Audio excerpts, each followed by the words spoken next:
This is VOA News, reporting by remote. I'm Joe Ramsey. Ukrainian officials said Wednesday that 144 of its soldiers, mostly former defenders of the Azovstal steelworks in the southern port city of Mariupol, have been freed in a prisoner swap with Moscow. Ukraine's defense ministry did not specify when the swap took place.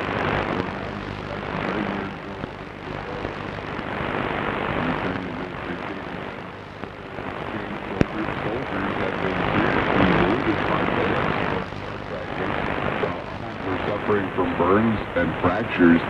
It said that 43 of the freed servicemen belong to the Azov Regiment, a former paramilitary unit that is now integrated into the Ukrainian army. Russia considers the unit a neo-Nazi organization and has previously said its soldiers should stand trial.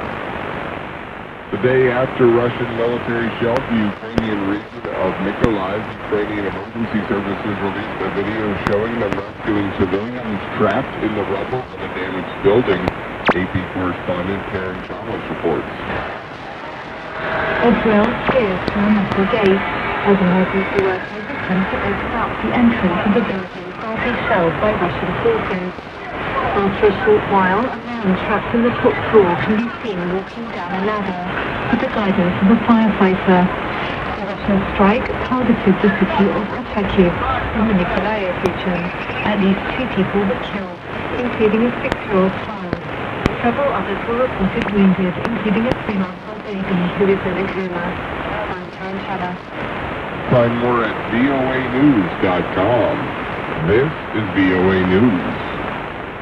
The United Nations Special Rapporteur on Burundi's human rights situation is appealing to Burundian authorities to grant him access to their country to investigate alleged violations. Lisa Schlein reports for VOA from Geneva. This is Fortunate Tanzongo's first oral report since beginning his job April 1st. He is treading gingerly so as not to upset a relationship that has barely begun. With satisfaction that since the start of his mandate, Burundi's return to the international scene has begun with the lifting of sanctions by the European Union, the United States, and others. In return, he said Burundi has begun interacting with international and regional actors. Additionally, he said Burundi has made progress on human rights. He noted that Burundian President Evariste Ndayishimiye has pardoned more than 5,000 people in detention and freed some journalists and civil society representatives as well. He spoke through an interpreter. Additional efforts are still necessary in the area of fighting impunity, in beefing up institutions, notably in the justice sector, the police and the army, protecting the enjoyment of public freedoms and expanding the democratic space through effective participation of civil society and the media. Burundi's ambassador to the United Nations in Geneva, Reda Batavu, said Burundi would not accept any mechanism or political attempt to interfere with the domestic affairs of sovereign states. The comments effectively shut the door on President Burundi, at least for the time being. VOA News, Geneva. Doctors and bankers were among hundreds of Sri Lankans who marched on Wednesday to demand the government resolve a severe fuel shortage amid the Indian Ocean Island's worst economic crisis in decades, or step down. Weeks of street demonstrations against power cuts and shortages of food and medicine brought a change in government last month after 9 people were killed and about 300 injured in protests. Recapping our top story, Ukrainian officials said Wednesday that 144 of its soldiers, mostly defenders of the Azovstal steelworks in the southern port city of Mariupol, have been freed in a prisoner swap with Moscow. Ukraine's defense ministry did not specify when and where the swap took place or how many Russian prisoners were released as part of the exchange. The Ukrainian ministry statement said most of the exchange soldiers had been seriously wounded by bullets or shell fragments, while others were suffering from burns and fractures. Reporting by remote, I'm Joe Ramsey, VOA News.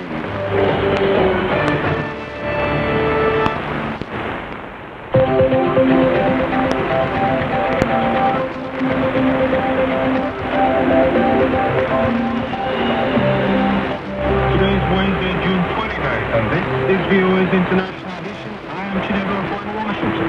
Coming up in the next half hour, the French president denounces Russia's strike on a shopping mall in Ukraine as a, quote, new war crime, unquote.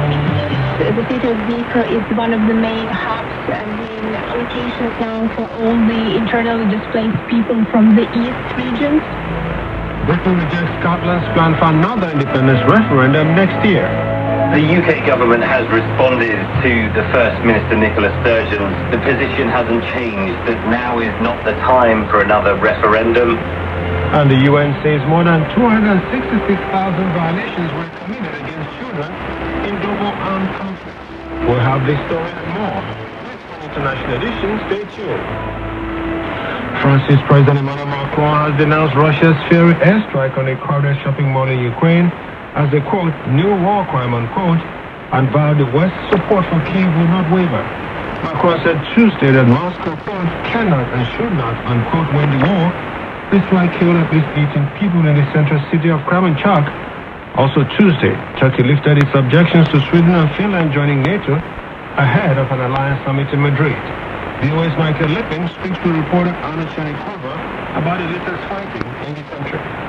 We just received information just a couple of minutes ago about new attacks on the city of Dnipro. I would just remind that the city of Dnipro is one of the main hubs and main locations now for all the internally displaced people from the east region. So very, very big amount of people is now located in there. Also, Russian forces continue to attack Kharkiv and continue to attack Mykolaiv. And as of now, we know about at least 4 people dead in Kharkiv after yesterday's evening's attack, and at least 19 were injured. When you mentioned that in Dnipro you have many people who are internally displaced, who might have been the victims of the latest rocket attacks, where did they come from? People here are mostly from Luhansk region, Donetsk region, and Kharkiv region. We know that a lot of people from the area of Izum and other little villages around and little towns around are now located there. And we know that basically Dnipro is the first point where people could evacuate. So I should say that the whole east front line, so people from the front line areas, a lot of them are staying in Dnipro at the moment. That's reporter Anna Chenikova speaking with VOA's Michael Lippin. Scottish First Minister Nicola Sturgeon has told lawmakers in Edinburgh that she plans to hold a fresh referendum on Scottish independence on October 19th, 2023.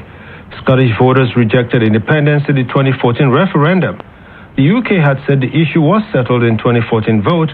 Scotland's government requires a special order from Prime Minister Boris Johnson to legally hold a referendum. Sturgeon says she will ask the UK Supreme Court to rule on the Scottish government's right to hold a vote if Johnson does not give the go-ahead. The UK and Scottish governments should be sitting down together, responsibly agreeing a process, including a Section 30 order, that allows the Scottish people to decide. That would be the democratic way to proceed. It would be based on precedent, and it would put the legal basis of a referendum beyond any doubt. That's why I am writing to the Prime Minister today to inform him of the content of this statement, and in that letter I will also make clear that I am ready and willing to negotiate the terms of a Section 30 order with him. That's Scotland's First Minister Nicola Sturgeon. Scotland's semi-autonomous government said Britain's departure from the European Union, which was opposed by a majority of Scots, means the question must be put to a second vote. PM Johnson has previously refused to issue a, quote, Section 30, unquote, order, which gives authority to the Scottish Parliament to hold a referendum. For more on reactions from the British government, I spoke with VOA's Henry Ridgewell. The UK government has responded to the First Minister Nicola Sturgeon's statement that she will stage another referendum, saying that the position hasn't changed, that now is not the time for another referendum. It's 8 years since the last one that asked, should Scotland become an independent country? Scots voted 55% to remain part of the United Kingdom, and Boris Johnson's government says that should stand for much longer, that should stand for a generation, and now is not the time for another referendum. They also say that they believe that the British Constitution, the power of that Constitution lies solely in London, in Westminster, with the UK government and it is not within the power of First Minister Nicola Sturgeon of Scotland to call her own referendum on independence.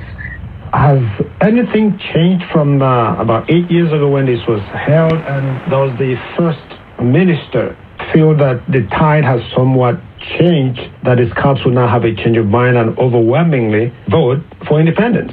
Well, Nicola Sturgeon has made no secret of her wish to have an independent Scotland. It is the Scottish National Party's raison d'etre, really, of its political campaign to become an independent and free nation. What they believe, what she believes has changed since that 2014 referendum is really summed up in one word: Brexit. Scotland voted around 60% in favour of staying within the European Union, compared to 52% who voted across the United Kingdom to leave. And that has always been a bitter issue in Scotland, the fact that they were forced out of the European Union against their will. And what we've seen in opinion polls since that EU referendum in 2016 is just about steady majority, only just over 50% of people in favour of becoming an independent country, and that shift happened after the EU referendum. We've also seen dissatisfaction in Scotland with the government of Boris Johnson across the country.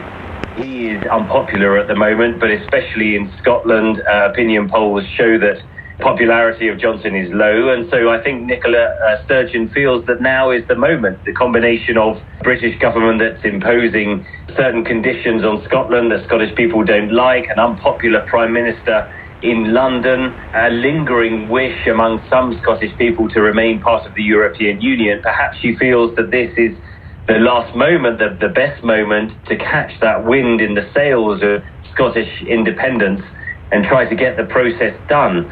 But, of course, there are many questions over how that campaign will stand up, not least in terms of the Scottish economy.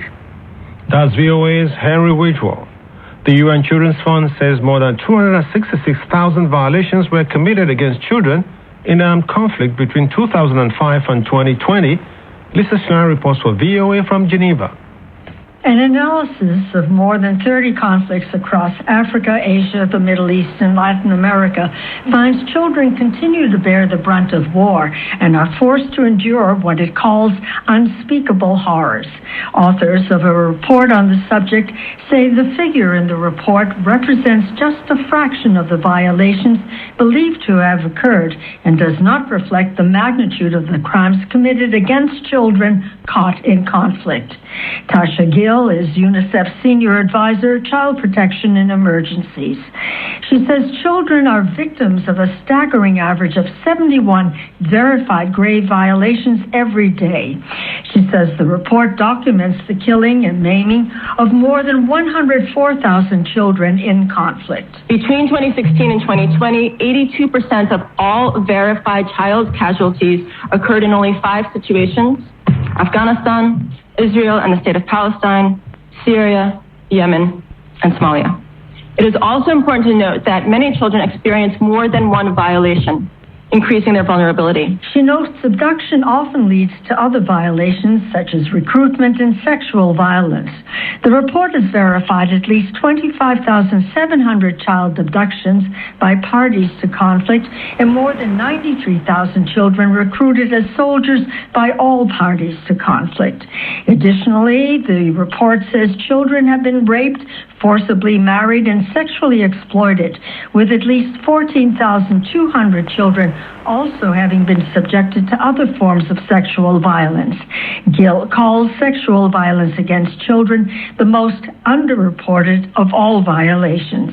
Sexual violence does occur against children. It is used as a tactic of war. It is one of the lowest numbers because of the access issues, but also the stigma and fear attached to reporting in contexts across the board. Children are often used for many different reasons, which can be considered deliberate targeting. Our request is that all parties immediately cease and desist from using children in armed conflict. She notes children are recruited as soldiers, and many also are used by the warring parties as porters, sexual slaves, and messengers. She says the violations must stop. UNICEF is calling on parties to conflict and states to abide by their obligations under international humanitarian and human rights law and implement concrete measures to protect children. Agency officials say they have met with success in preventing some violations against children and putting a stop to others by engaging with those responsible for the violations. For example, over the past 2 decades, they say at least 170,000 children have been released from armed forces and armed groups. Lisa Schlein for VOA News, Geneva. This week, medical and logistical teams from Doctors Without Borders or Médecins Sans Frontières arrived in Afghanistan's mountainous coast and Paktika provinces, the worst affected areas of the June 21st earthquake. At least 1,000 people were killed and more than 1,600 others were injured in the quake, according to the Taliban government.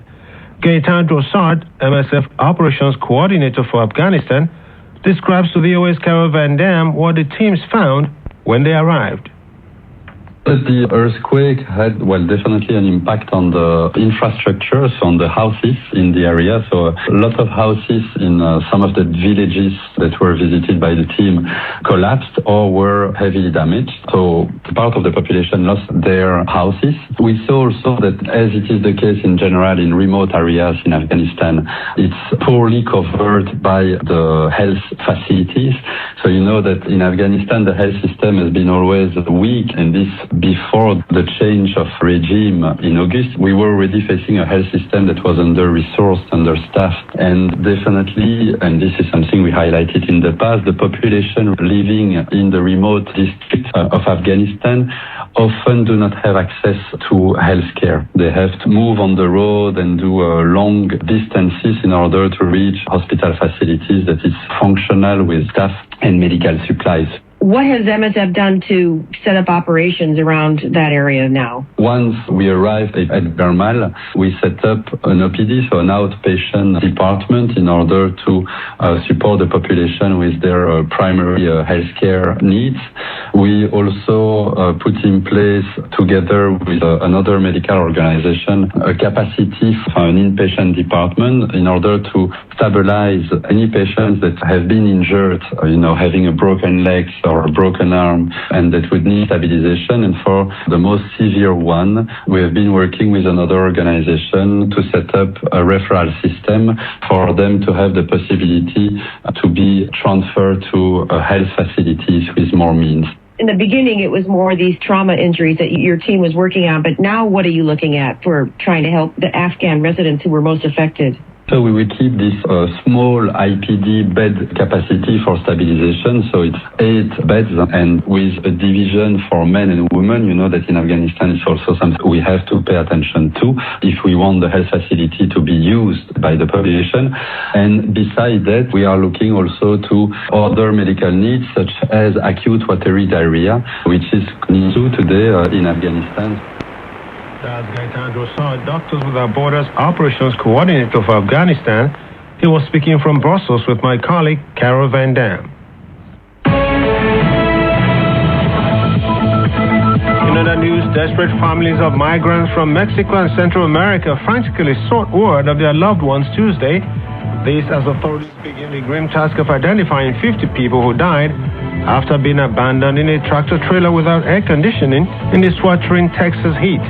U.S. Representative Harry Coyle of Texas told the Associated Press that it was tragic to claim the lives of migrants smuggled across the border from Mexico. The driver of the truck and 2 other people were arrested. He said the truck had passed through the Border Patrol checkpoint northeast of Laredo, Texas, on Interstate 35. The bodies were discovered Monday afternoon on the outskirts of San Antonio when a city worker heard a cry of help from the truck parked on a lonely back road and found the gruesome scene inside. For more on this story and other breaking news, visit our website at voaafrica.com. Remember to connect with us on social media. We are on Twitter, Facebook, and Instagram. Search for VOA Africa.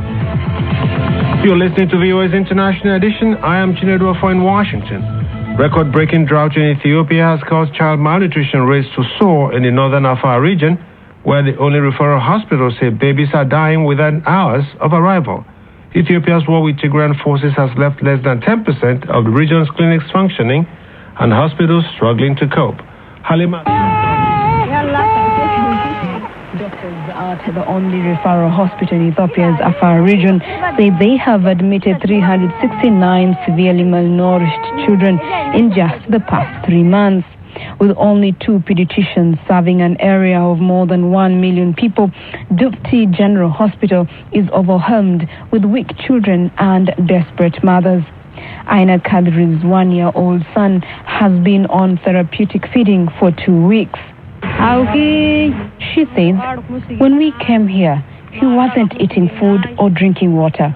We were afraid he would die. The worst drought in the Horn of Africa in 4 decades has left millions of Ethiopians facing hunger and malnutrition. The UN says Afar's rate of admitted malnourished children jumped by 30% in March and then another 28% in April. The acting head of Dufti General Hospital, Dr. Muhammad Yusuf, says they've gone from admitting 5 children per month to 5 per day. They come after the patient deteriorated. So most of the patients die in our setup after the arrival within 2 to 3 hours because they're already complicated. Since malnutrition is not the only the problem, it's accompanied with other complications like pneumonia, anemia, diarrhea. Ethiopian authorities said the war with Tigrayan forces left Afar's clinics looted, destroyed, and less than 10% functioning. That's forced even more people to seek care at hospitals like Dufti's, where patients spill into the hallways and porches, many of them children.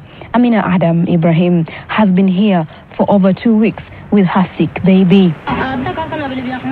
She says he's coughing, he has a high fever, and he cannot eat food. She says we do not know what's wrong with him.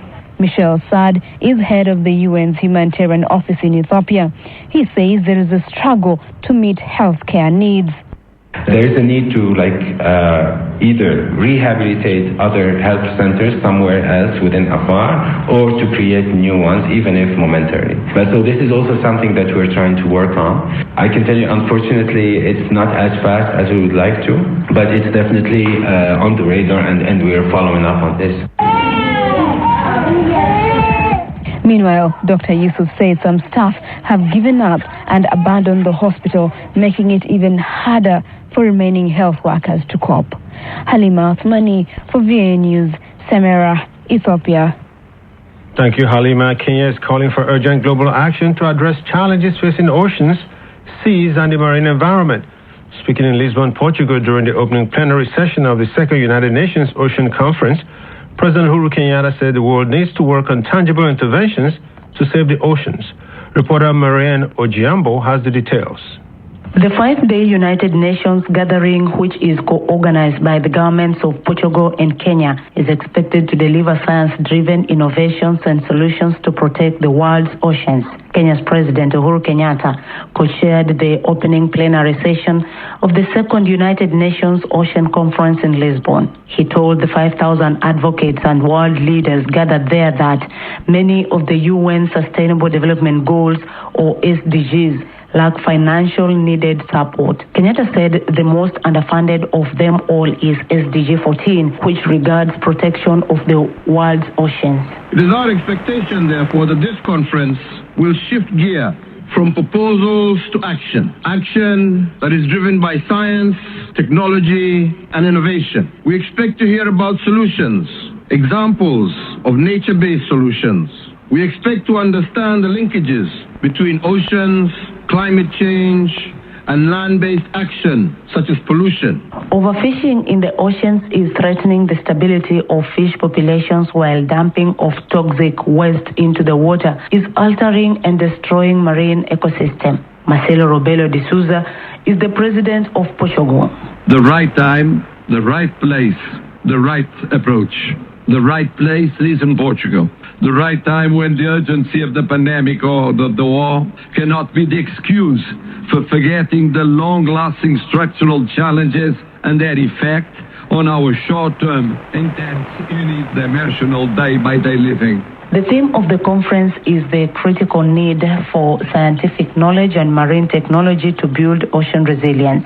UN Secretary General Antonio Guterres said plastics will overwhelm the world seas by 2050. According to the UN, more than 80 million tons of plastic are thrown into oceans each year. He urged governments to protect oceans and people in coastal areas from the impacts of this form of abuse and also from the climate crisis.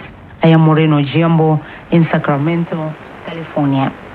And to all our VOA listeners, please note we have moved our programs to a new website, voaafrica.com, from voanews.com. There you will find all your favorite VOA radio and TV programs and a whole lot more. Find us on voaafrica.com, and thanks for listening.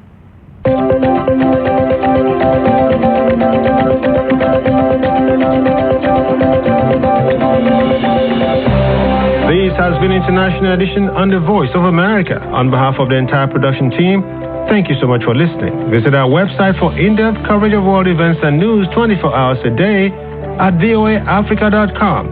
Until next time, I am Chinedofo in Washington. Have a wonderful day.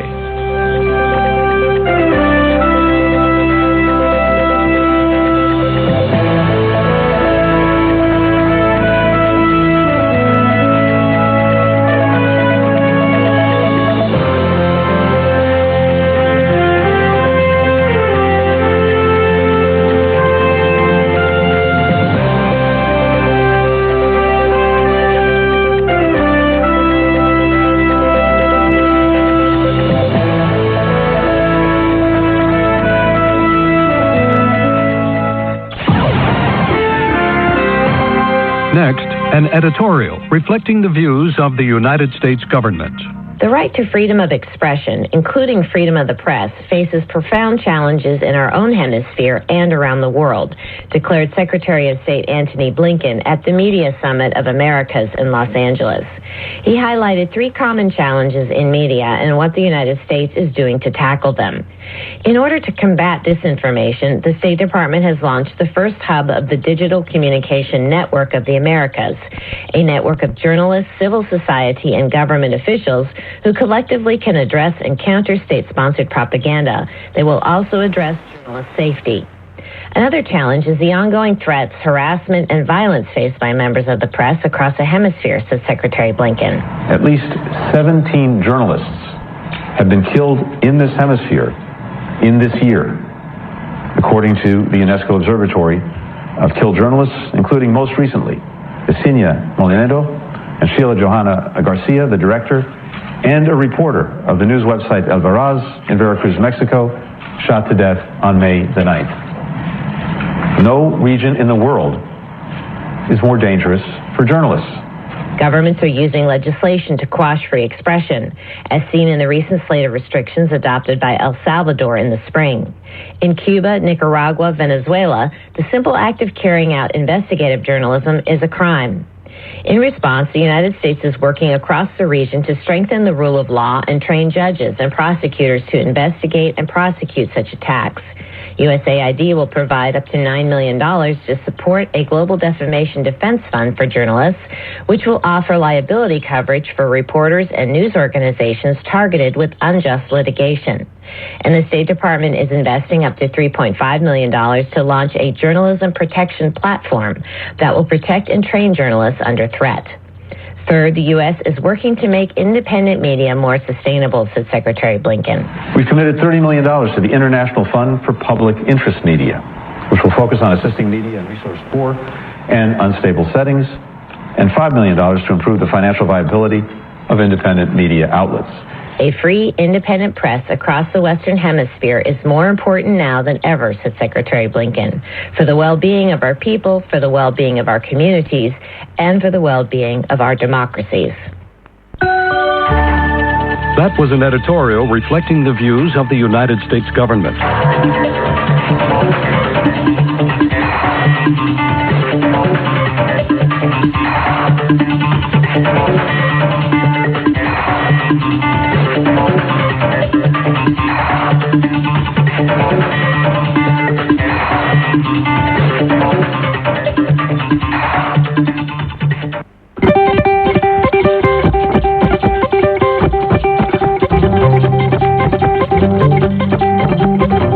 This is Upfront on the Voice of America.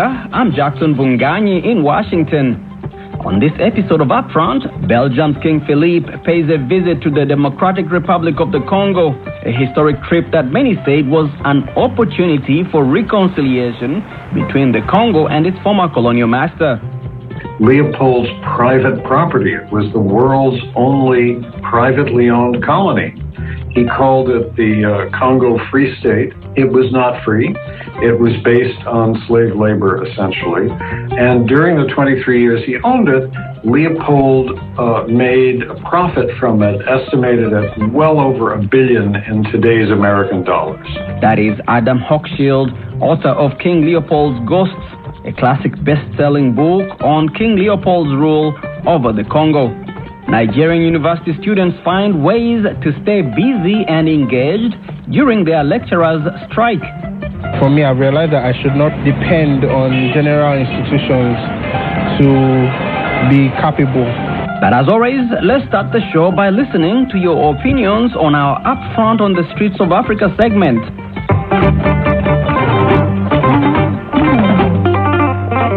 Girls are good in science, so we just need to change that mindset of boys being the best. The doctors who are female should be role models, and they should be informing the other girls who are in schools that science is good for them and they can do well. What should be done is to encourage girls to take science subjects. I think first of all begins at home. Parents should be educated. They should be taught how, to involve the girls and, let me say generally, the children, to teach them some things at home. Sometimes they fear the science subject. The thing is like this, we girls actually, we tend sometimes to branch away from the science subject. When you try to look at the nurses and the doctors we have around there, majority are men. So what I want to say, maybe what can encourage them to do science are the teachers themselves at school. Upfront show, presented by Jackson. Yeah, whoa, well, it's Blessed Barack tuning into the Upfront show. Well informative to the youth, Rastafari.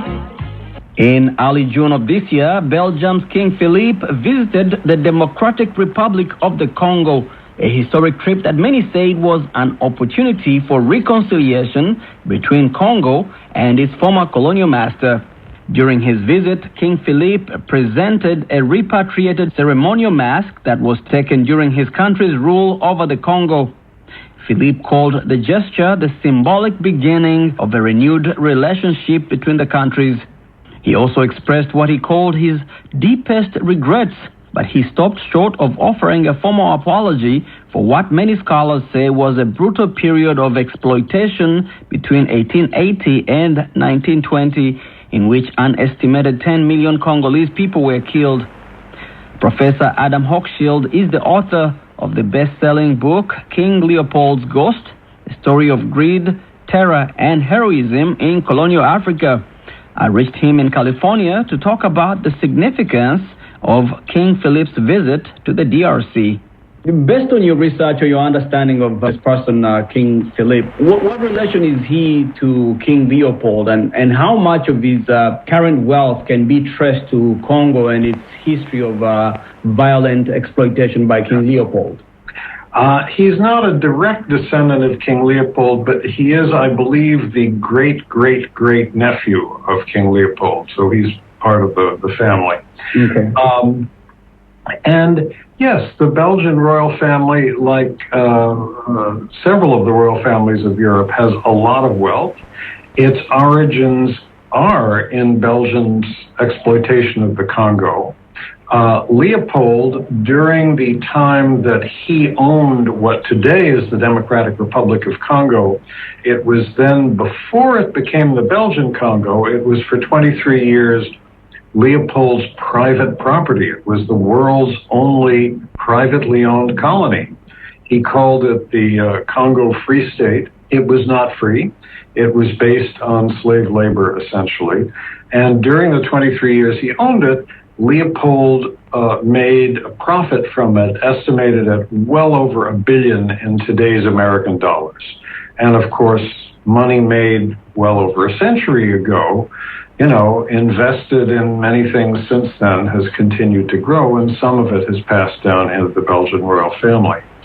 Exactly how much we don't know, because the finances of the royal family are somewhat opaque, and of course they have a foundation which supports many good things, but yes, their wealth is rooted in King Leopold's exploitation of the Congo, as is a great deal of wealth in Belgium. Someone did a survey a few years ago and found that 9 of the 23 wealthiest families in Belgium had Congo investments from colonial days that were part of their wealth. And this is a story in the other former colonial countries in Europe as well, in Britain, in France, in Germany, and Portugal. You'll find similar things.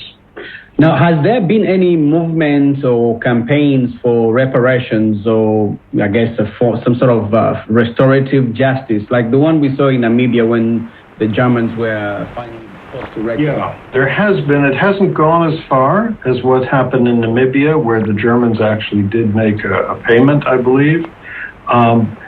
But because reparations is always a very tricky issue politically. People in the countries that are asked to pay reparations, whether it's the United States, where we're talking about slavery, or Europe, where we're talking about colonialism in Africa, and in the United States, incidentally, we could also talk about American colonialism in places like the Philippines. People in those countries today always want to say, well, we're not responsible for what our ancestors did. But, of course, our ancestors were responsible for the process of colonialism that made the world as unjust as it is today, with wealth as unequally distributed between countries. There is talk about this in Belgium. There's actually a commission set up by the Belgian Parliament to examine what happened and consider the matter of reparations and so on. It hasn't gotten very far, and I suspect it won't, but that's just a speculation.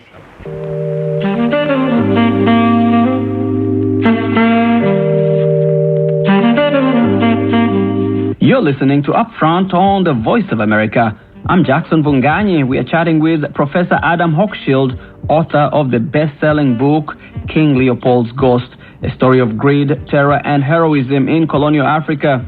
We are discussing the visit by Belgium's King Philippe to the DRC. On his final day in the DRC, King Philippe paid a visit to the hospital of Nobel Prize winner Dr. Denis Mukwege. King Philippe stopped short of offering a formal apology, but he went further than his predecessors by acknowledging that the Belgian colonial regime under King Leopold had inflicted pain and humiliation on the people of Congo through a mixture of what he called an unequal relationship marked by paternalism, discrimination, and racism. And scholars say that even though King Leopold II was responsible for the death of millions of Congolese, the monarch's name and image was still celebrated in Belgium, even as evidence of his misdeeds had been documented over the decades. However, as Professor Adam Hochschild tells me, that changed in 2020. And that's when the protests sweeping the world after George Floyd's death in the U.S. galvanized the movement in Europe to confront Belgium's colonial past.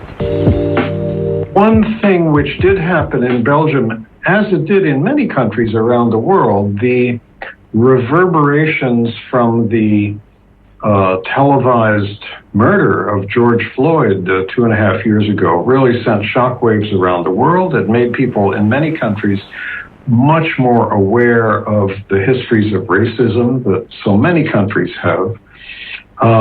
In the United States, we saw the taking down of statues of Confederate generals and so forth across the American South.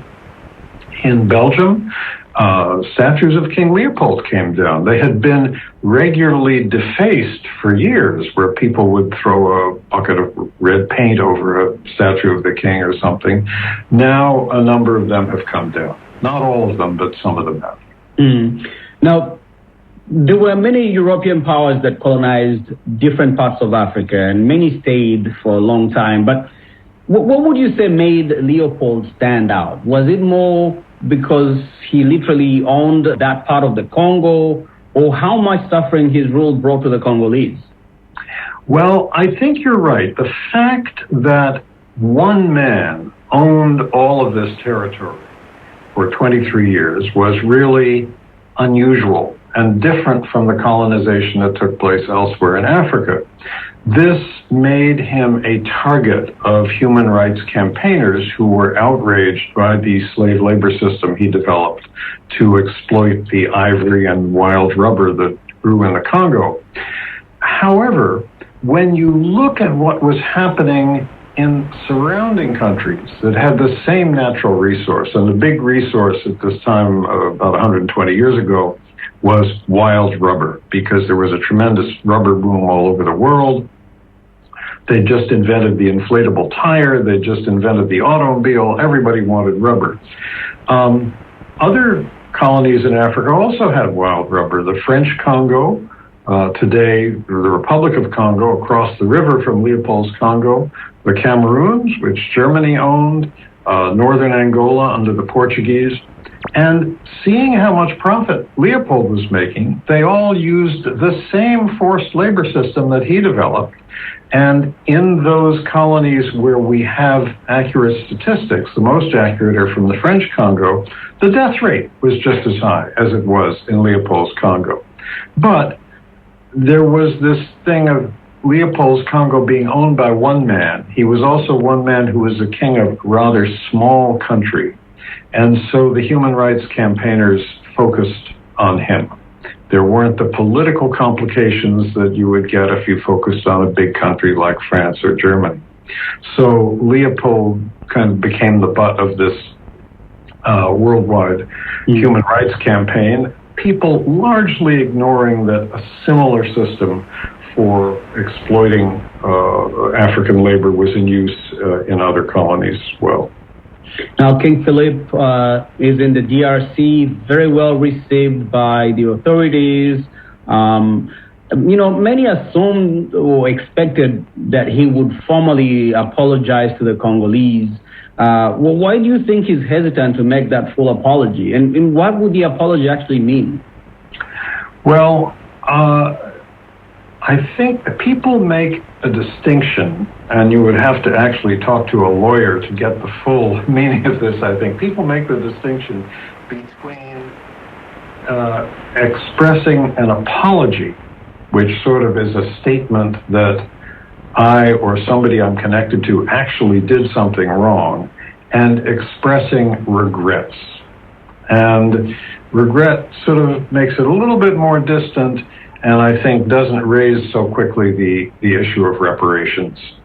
And so all the statements that King Philippe has made about what happened in the Congo, that British prime ministers and the Queen have made about British slavery and so forth, they're all very carefully phrased to not give the basis for a lawsuit demanding reparations. Those lawsuits still will happen.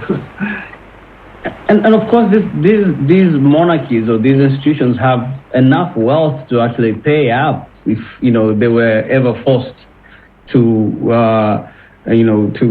pay for reparations. I don't understand why they are never forthcoming about at least if not to repair a historical ill that is very much pervades the contemporary society.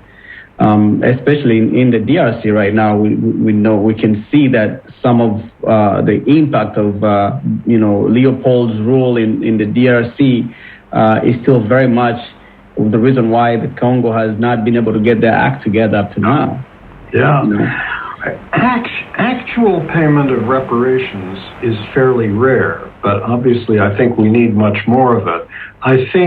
I'm sure that King Philippe will announce that his foundation is going to make grants here and there, and he'll be praised for his generous philanthropy. He would much rather do that than say this is some small payment to make up in a very small way for the millions of people who died under a forced labor regime. He's visiting, for instance, I think in the next few days, the hospital of Dr. Denis Mukwege, the Nobel Prize winner in Bukavu in Eastern Congo, a remarkable institution. I was there myself 3 years ago. I'm sure he'll make some kind of grant to the hospital. So I think, people in the former colonial countries would much rather see whatever payments they make seen as generous philanthropy rather than making up for wrongs done. Because when you really try to add up the bill for wrongs done, it's immense and it's hard to calculate. Hard to quantify. Yeah, and it's huge. And it's not just the royal family, in the case of Belgium, that's at fault. A single Belgian company, the Société Générale de Belgique, at one point controlled 70% of the economy of the colonial Congo. And that's wealth flowing back to Belgium. And of course, the United States has stood in a similar semi-colonial relationship to many countries in the Caribbean and Central America. We ruthlessly exploited the Philippines during the time that they were an American colony. There are amends to be made there too. Mm-hmm. What do you make of, and this is my final question because I know you're quite busy, but I wanted to ask you this. What do you make of the visits and the timing of the visits? It seems very well orchestrated. He came with an artifact that he was returning. He's visiting, Dr. Mukwege's clinic. He's doing the right things. But why now? What is this for? What is the purpose of this? I don't know what the timing is for why it's being done right now. But on the 50th anniversary of independence, Philippe's father, King Albert II, also visited Congo. It was very tricky at the time. I remember it was very tricky. Was he going to say anything about Belgium's past there? Was he going to say anything about imprisoned Congolese human rights activists? What should he say about this? And finally, the decision was made that he should say nothing in public. So he visited for 4 days, said absolutely nothing in public, looked at buildings, bowed, smiled, had his picture taken, and so forth, while saying nothing. The interesting thing about that visit was, though, to me, that 1 million people turned out to see him in the streets of Kinshasa. I think royalty has an allure all over the world, and that for Congolese, it may have a special allure because the country has had such terrible troubles over the 60 years of its independence, ruthless exploitation by a series of corrupt rulers, terrible wars in the eastern part of the country and some other parts as well, that actually so many Congolese on a sort of per capita income basis are worse off today than they were at the end of Belgian rule, which is a terrible tragedy, but it may account for some of the enthusiasm with which the king is being welcomed, and the hope that the optimism that something better will come out of this. Yeah. So that's tragic to me. That was Professor Adam Hochschild. He's the author of the best-selling book, King Leopold's Ghost, A Story of Greed, Terror, and Heroism in Colonial Africa. Let's take a quick break. We'll be right back. My name is Mutabali Apol, and I'm a teacher by profession. So COVID financially has affected we teachers because right now we are not paid since February. And the rent, we are supposed to pay the rent, which is rising now. It's now like 4 months. Yes, my name's Okello Rex. I'm a photographer. I think economically it has impacted me badly. Life has not been easy. We have been surviving on something very little at home there. Voice of America. And let's go to West Africa, in Nigeria, where students are finding ways to stay busy and engaged as lecturers continue their strike.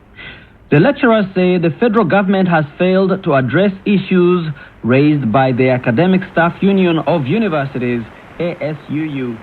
The organization is calling for the implementation of a 2009 agreement it entered with the Nigerian government. The striking lecturers say the agreement concluded last year covers a range of issues around funding, welfare, and independence of public universities, especially at state levels.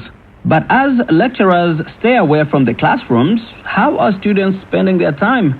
Samuel Okocha, our correspondent in Lagos, Nigeria, spoke to some of the students and has this story.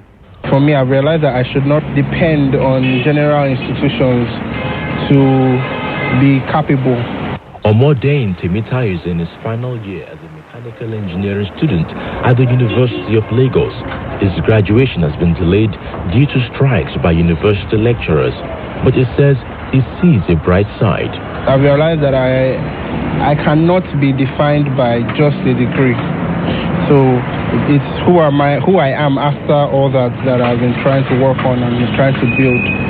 Self-discipline, time management. It's actually harder to manage your time when you have a lot of it. So those are the things that for me have been the biggest takeaways, just developing myself as a person. For Temitayo, part of developing himself means looking beyond his degree program in engineering to embracing new career path in tech. I always wanted to do mechanical engineering because I've been interested in engineering. So for me, I plan to go into either contracting, which is like general engineering or instrumentation, or CFD simulation, which is what I do currently. But during this strike period, I've tried to lean more into tech. Like I mentioned, I've been taking courses on front-end and back-end development because, I've realized that in as much as you have a passion for something, you also have to be marketable. And I realized that developers are in high demand currently, and it's also an option that allows one to work and earn remotely. So in some sense, I can isolate myself from the situation in the country, and work remotely. So that's the new purpose that I guess that I've gotten in this time period. So pivoting into tech and not just engineering. Temita is not the only student embracing tech as a career path. Some students are launching new businesses around tech. Here on campus at the University of Lagos, Michael Ojo, a final year chemical engineering student, is one of them. Together with his friends, he launched an education tech agency, Octave Incorporation, teaching digital skills to students and professionals. His one-year-old agency is currently running a boot camp for students, and he says the university's lecturer strike has made him focus more on his business. Currently, in fact, we have over, 65 students taking the training currently in different skills. We are around about eight skills. They are doing robotics, doing data science and machine learning, UI UX. What is going on there is UI UX. We have website development and data analytics. Which is good for business. Michael says most of his students are also students, but with the current lecturer strike, he has been able to use his free time to scale his business with more outreach. Really, if there was no strike, we may not have even held this training. We were thinking of having it after exams, but now that the strike kept on lingering, we're like, okay, let's have it now, because we don't know when the strike will end. And as it is now, the current news is that they've extended the strike to 3 months again. So the strike has really helped us to, in fact, we've scaled the business a little bit higher, we don't just do this training, like I said, we do services too. So we go to companies out there, we give business consultancy for data analysis, we help with web development, help with graphics and the rest. So the mission again is to promote and advance digitization in Nigeria. So we're doing that in several ways, right? So, and this strike has given us that time. Outside the University of Lagos, students from other Nigerian universities are sharing their stories of enterprise and development. Faith Bello is in her first year as a student of Communications and Language Arts at the University of Ibadan. But with lecturers on strike for 3 months running, she traveled to Lagos to run a short private program in radio broadcasting. As an intermediate student, I'm actually still learning. I'm almost done with my course, and what I expect to take out is a lot, because the broadcast industry has a lot to do with many things, and you can apply it in your day-to-day activity. Faith is one of many Nigerian students trying to make the most of the time on their hands as lecturers disengage from teaching to press on demands for better funding for public universities. But students like Faith say the prolonged strike has become a common feature of federal public universities. My age mates are already in 300 level in private schools and state schools, so I feel really bad. Again, I tell people that my parents went to federal schools and they enjoyed it. Even if they had little strike, they still got what the best of the best was. Now, why are we getting the best of the best in private schools instead of the same federal schools where you have the best lecturers, the best professors, where you have them in abundance? Lecturers recently extended their 3-month warning strike for another 3 months. The continuous strikes have forced students to spend more time than they bargained for their academic programs. But for the Academic Staff Union of Universities, ASU, the strikes have become inevitable. Dr. Dele Ashiru leads the University of Lagos chapter of ASU. He says the strikes have become necessary as part of the struggle to keep public universities alive in Nigeria. Look at this building. It's a product of ASU's struggle. Federal Government Needs Assessment Project. 2013, we went on strike. That students who graduated here 10 years ago were in a classroom over there, only about 30 of them. Today, there are about 150. They are still using that classroom.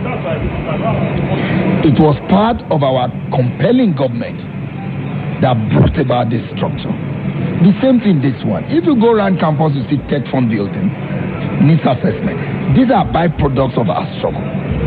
Even when you enter the library, the best journals, they are supplied by tech fund. The teaching equipment, the aids, supplied by tech fund. These are efforts to make our universities globally competitive, and they are paying off. So, the other option is to do nothing and undertake the debt of public universities in Nigeria. Meanwhile, as lecturers and the government lock horns over the soul of Nigeria's public universities, students like Faith are trying to make the most of the situation. I've been volunteering for almost a year now, and it has been very, very nice for me. And when school is on, I go back to school. When ASU is on strike, I go back to my volunteering. Same with most people. Some of my friends are fashion designers. Some of them have even forgotten about school now. Samuel Okocha for VOA News in Lagos, Nigeria. Josh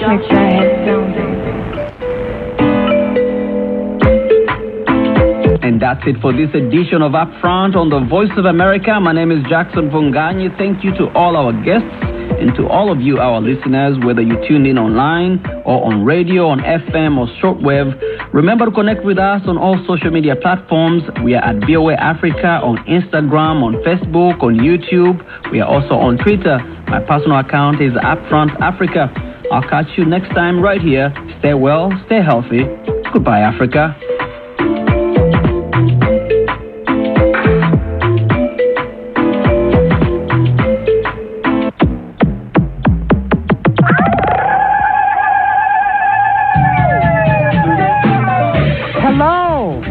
Heather Maxwell, host of Music Time in Africa. Join me every Saturday and Sunday for an hour of awesome African music. Wake up, dance music. Like to stay on top of music.